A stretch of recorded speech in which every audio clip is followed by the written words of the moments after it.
Peace. It's Bronzebird here with another video. Before I begin, like and subscribe. Thank you.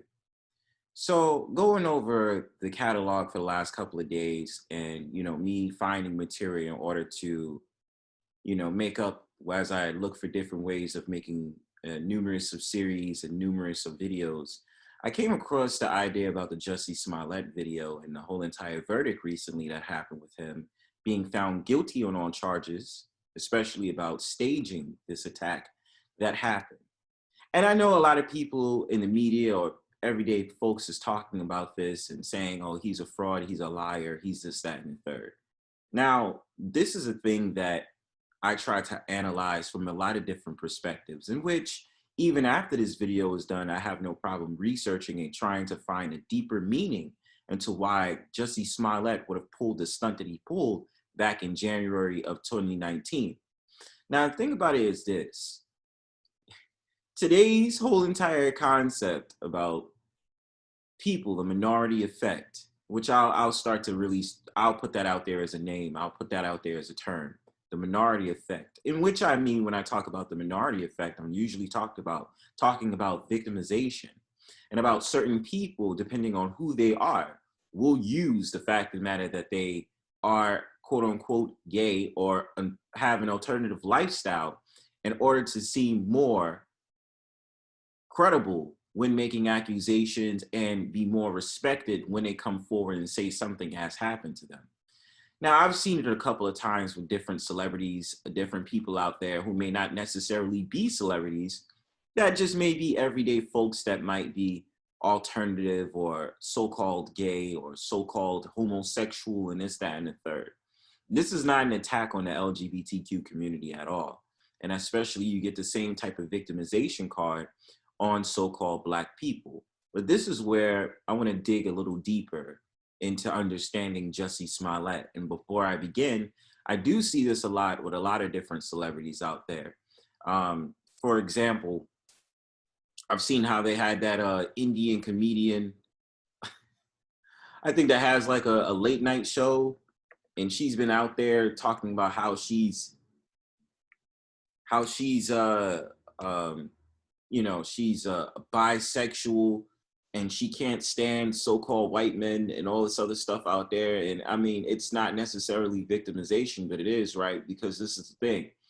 Every chance she gets, she tries to talk about, oh, well, I'm not being respected because I'm Indian, I'm from Toronto, and, white men, I finally am beating white men at their own game. And I look at them disparagingly because I don't understand how you don't understand. The so-called white man gave your ass a show, right? The so-called white man gave you the opportunity to make a fool of yourself on television.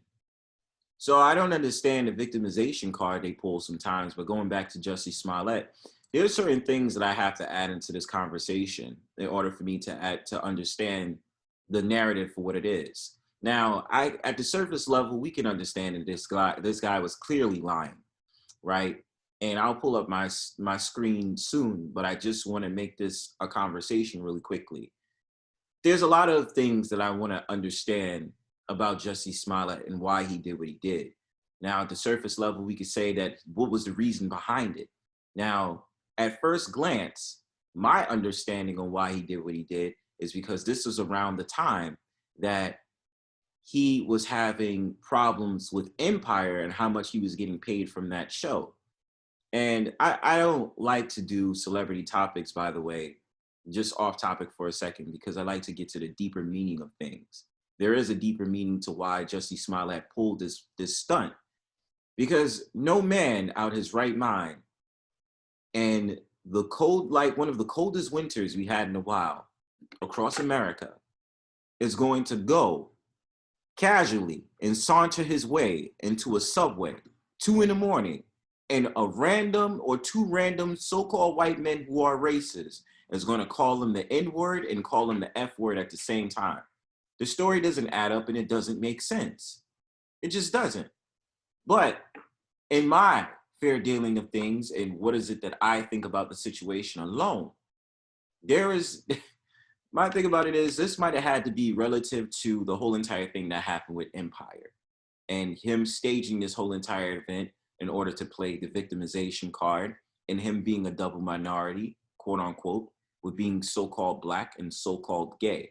But enough talking from me. I'm going to share more of my perspective as this video plays from analyzing the situation from a different view.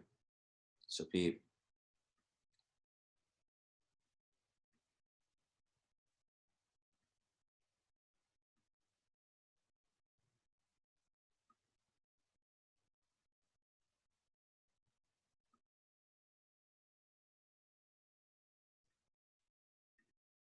Fair use.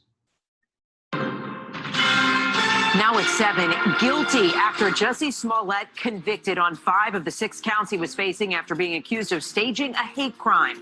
We thank you so much for joining us tonight at 7 o'clock. I'm Natalie Pasquarella. That verdict read just about 30 minutes ago. So now the question is, will he serve time behind bars? Well, Chief Investigative Reporter Jonathan Dienst in the newsroom with the very latest, John. Yeah, Natalie, it took the jury 9 hours over 2 days to find him guilty on 5 of the 6 lying-related charges. Smollett, who is Black and gay, was convicted of making up a story of being assaulted in a hate attack. For years, his allegations had raised questions of race, hate, and lies surrounding his claims, which affected the city of Chicago and beyond. Today, now, and that's the thing too, is something we have to think about when we analyze this narrative and we analyze the story, because a lot of these things just don't happen out of thin air. There's always an importance to why something like Jussie Smollet would come up in conversation. Now, could this be more of a ploy to give more credence to the so-called LGBTQ community? Could this be a way of playing the race card and igniting a fuel racist war between so-called Black people and so-called white people? This is something we have to think about in order to analyze the story, because there's so many ways of understanding this narrative for what it is, right? And so randomly, when I'm thinking about this story, I'm always thinking about something as trivial, or not really trivial, something as much as chess. I know it's a better name for it, but you'll understand exactly what it is. You know, how it's about the Black and white, and about the opposite sides of not opposite sides of attractions, but the opposite sides. White on that left side, Black on the right side, and stuff like that. It's just something I like to think about when analyzing the story. But going back to what I'm saying, there's a reason for this. And it's always going to go back to the victimization card. But why is it the victimization card? Is it a way of trying to get so-called Black people to be more rebellious towards so-called white people? Is this another move by society in order to big ups the LGBTQ community to make them more acceptable into the society? a jury said he was lying. Jussie Smollet arrived at the courthouse just after 6 p.m. to learn his fate. He was surrounded by his family. Within minutes, the verdict was read guilty on 5 disorderly conduct-related counts. Count 1, lying to police that he was victim of a hate crime. Count 2, lying that he had been beaten. Counts 3 and 4, making similar lies to another officer. And count 5, telling a false claim again to police. So this brother sat there and had a whole entire lying case. He just lied. It reminds me of that song by that random guy that was like on Instagram back a couple of years ago. Said, "Why the fuck you lying?" I mean, this guy got like 5 counts of perjury. I mean, I don't understand. I mean, I understand, but it's just that why did he have to lie so much? And what was the reason behind the lying? And like I told you guys earlier, I believe that it had to do with the whole entire empire feud that was going on. The big quarrel on how he wasn't getting paid the amount that he was supposed to. Because then he started coming out being more rebellious. And then, you know, and another thing that these celebrities like to do, because he did this, he started comparing himself to Tupac.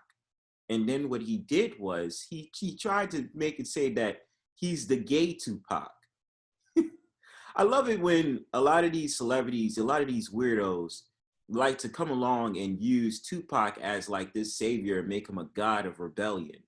And the brother was still a Luciferian at the end of the day, okay? Like, a lot of people don't understand that. Yeah, you know, his mom was involved in, one of the pro-black movements in the 60s and 70s and stuff like that, a Shaka Shakur or whatever you want to call it. But at the end of the day, I've never, this is the thing I never understood about Tupac.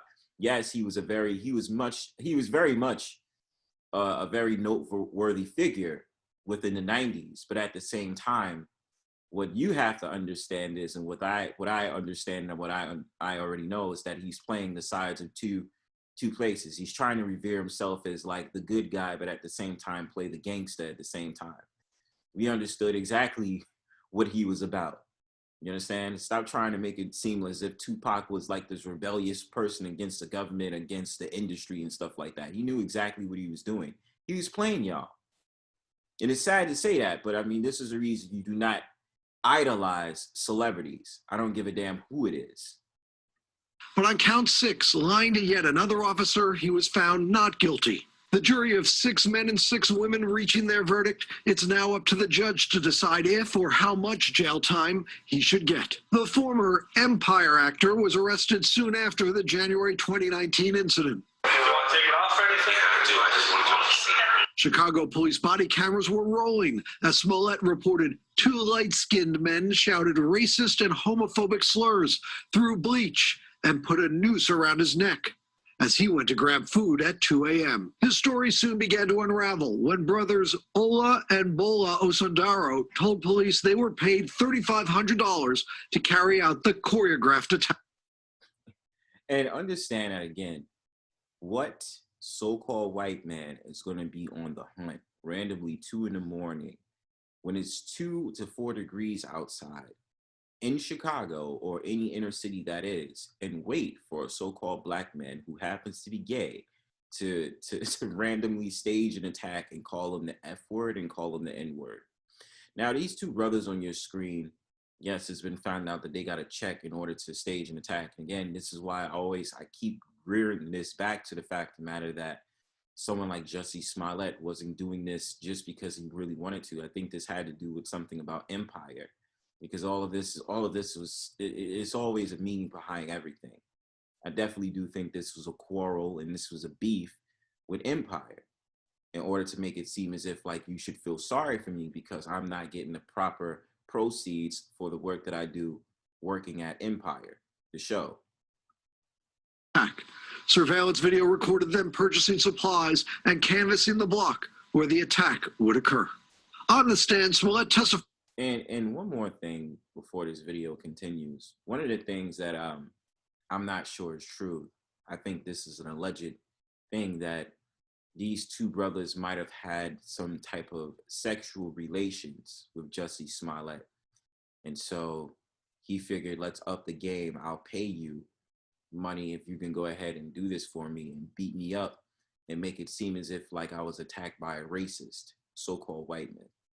Or he says light skin, when the brothers that attacked him is far from light skin. He paid the brothers for a diet and exercise plan. They had worked as background actors on Empire. During the trial, defense attorneys called the brothers certified liars, that Smollett has been consistent with his story the entire time. And they said prosecutors offered no clear motive for the lie. Special prosecutors say Smollett was dissatisfied with show producers who weren't responsive to an earlier death threat made against him. During closing arguments, the prosecutor zeroed in on the actor, saying he was lying to police then and lying to the jury now. As the verdict was read, those in the courtroom say Smollett remained stoic as he heard the word guilty read 5 separate times. In Chicago, a city facing major ongoing crime problems, many there upset over the waste of police resources that were devoted to Smollett's hoax. The question now, will the judge add to his sentence if he thinks Smollett lied on the stand? The jury clearly did not buy his story. Again, guilty on... And I mean, nobody bought his story. That was the whole entire point of...